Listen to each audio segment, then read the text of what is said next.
Could be us. So back to what I was saying. Could be us. పొగ తాగటం, మద్యం సేవించటం ఆరోగ్యానికి హానికరం.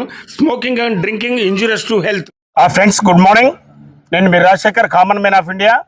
ఫ్రెండ్స్, సింగరేణిలో ఒక వినూత్నమైన రీతిలో మరి అధికార గణమంతా మరి వారికి రావాల్సిన హక్కుల గురించి కానీ ఆర్థిక ప్రయోజనాల గురించి కానీ గత కొంతకాలంగా నిరసనలు వ్యక్తం చేస్తున్నట్టు మీకు తెలుసు. ఈ క్రమంలో ప్రస్తుతం మనం మన్నమర్రి ఏరియాలో ఉన్నటువంటి అధికారుల దగ్గర ఉన్నాము. మరి వీరు రిలే నిరాహార దీక్షలు చేస్తున్నట్టు తెలిసింది.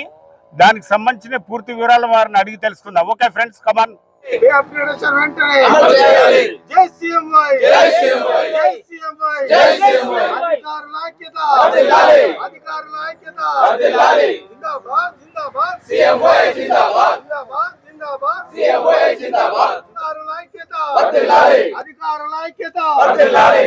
గుడ్ మార్నింగ్ అండి. గుడ్ మార్నింగ్ అండి. ఈ రోజు మీ నిరాహార దీక్షలు ఒక్కొక్క అధికార స్థాయిలో ఉండి మరి మీ హక్కుల కోసం మరి నిరాహార దీక్షలు చేపట్టినట్టు తెలిసింది. మరి గతంలో అన్ని ఏరియాలలో నిరసన దీక్షలు కూడా చేశారు మీరు. మరి మీకు ఎటువంటి హక్కులు కావాలి, యజమాని నుంచి మీరు ఏం కోరుకుంటున్నారు, ప్రభుత్వం నుంచి మీరు ఏం ఆశిస్తున్నారు అనే విషయాలు మరి కార్మికులకు, సామాన్య ప్రయాణికు కూడా తెలియజేయండి ప్లీజ్. నమస్కారం అండి. నా పేరు ఎస్ రమేష్, మన్నమరి ఏరియా సిఎంఓఏ ప్రెసిడెంట్ అండి.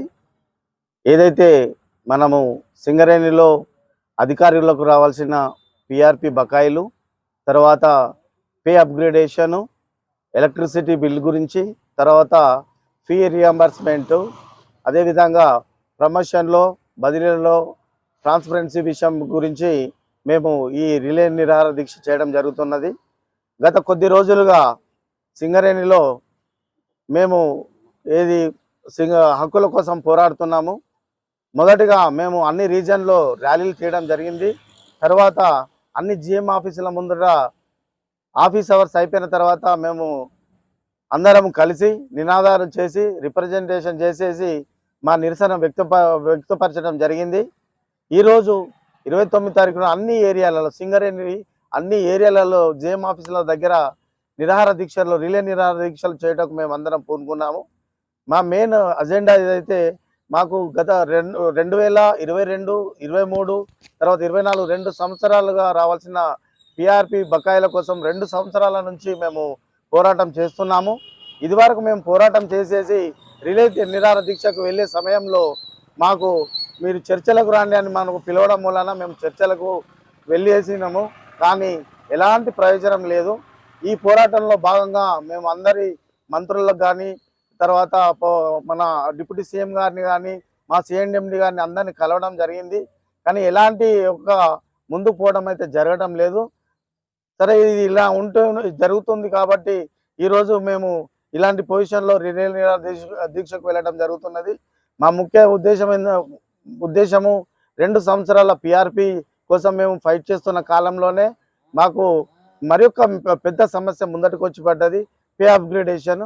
ఈ పే అప్గ్రేడేషన్ అనేది కోల్ ఇండియాలో అధికారులకు అమలు చేయడం జరిగింది. దాదాపు మాకు కోల్ ఇండియాలో అమలు పరిచిన 3 నెలల తర్వాత సింగరేణి కాలనీస్లో కూడా అమలు పరచాలి. కాకపోతే దాని విషయంలో యాజమాన్యము స్పందించకపోవడం వలన మేము రిప్రజెంటేషన్ చేయడం జరిగింది. తర్వాత ఆ రిప్రజెంటేషన్ తర్వాత ఒక కమిటీని పంపారు. కమిటీ పంపించి వాళ్ళు రిపోర్ట్ సబ్మిట్ చేసినా కూడా ఇప్పటి వరకు ఆ పే అప్గ్రేడేషన్ అన్నది జరగడం లేదు. ఈ పే అప్గ్రేడేషన్ అనేది ఇప్పుడు పిఆర్పి కంటే మాది పెద్ద సమస్యగా అయినది. దాని ముందట యాజమాన్యము ఎలాంటి నిర్ణయం తీసుకోవటం లేదు.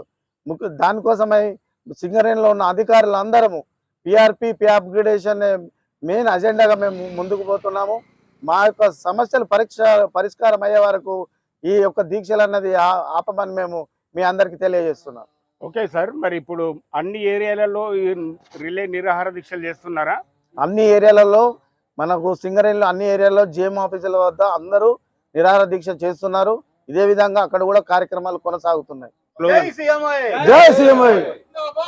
జై జిందాబాద్, పిఆర్పి పక్కా, పిఆర్పి పక్కా,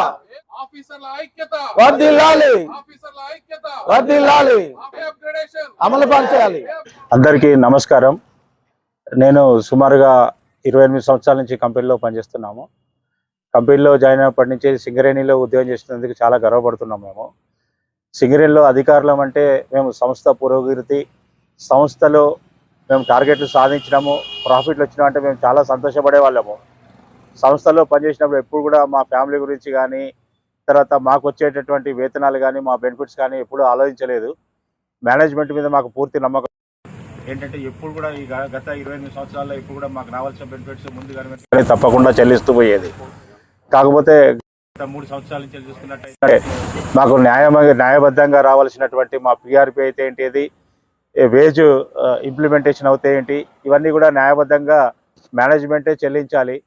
కానీ మేనేజ్మెంట్ ఏంటంటే బాగా నిరుత్సాహానికి గురి చేస్తూ ఇక చూస్తాము అప్పుడు ఇప్పుడు అని చెప్పేసి కాలయాపన చేయడం వల్ల మేము మానసికంగా చాలా ఇబ్బంది పడి వేరే ఎటువంటి కూడా దారి లేక నెంబర్ ఆఫ్ టైమ్స్ మేనేజ్మెంట్కి విన్నపాలు చేసినా సరే పట్టించుకోకపోవడం వల్ల అధికారులము తప్పనిసరి పరిస్థితులలో ఎంతో బాధతోటి, ఎందుకంటే మేమే యూనియన్స్ స్ట్రైకులు కానీ యూనియన్స్ మీటింగ్ పెట్టేసి ఏదని చెప్పినా సరే వద్దనే వాళ్ళము, స్ట్రైకులు వద్దనే వాళ్ళము, నిరాదీక్షలు వద్దు, మాట్లాడుకుందాము, చర్చల ద్వారా సాధించుకుందాము, డెఫినెట్గా అవుతుందని చెప్పేసి చెప్పేవాళ్ళము.